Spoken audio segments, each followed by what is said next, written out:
The Persian Qanat System was first created in Persia around 1000 BC. It was used throughout the pre-modern period and has lasted until present day, with over 22,000 Iranian qanats still in use, providing over 19,500 cubic feet of water per second to Iran.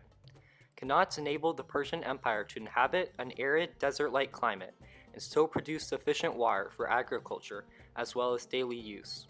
The qanats were primarily used as a source of fresh water for drinking and irrigation.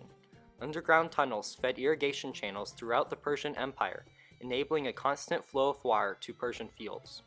The water produced by these qanats allowed for the cultivation of crops such as wheat in climates that normally would not support mass agriculture.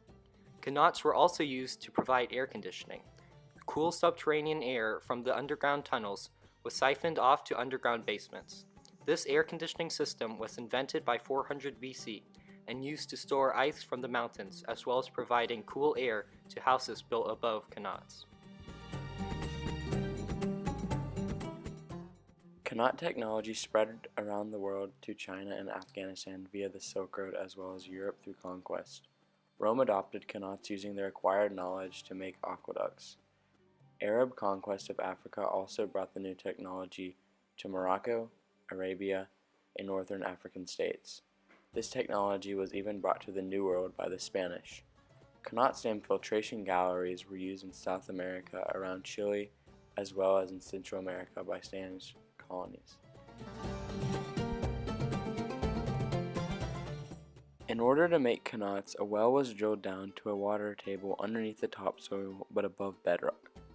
After locating a water source, an underground channel was built at a slightly less than horizontal angle in order for water to flow at a steady rate without risking erosion. Vertical shafts were used in order to build and maintain the underground channels. This water was then distributed through irrigation channels to cities and farmland. This is our model of the Persian Qanat system. Right here is the mother well, which is the first vertical access shaft that taps into the underground river. Right here and here and here are 3 vertical access shafts.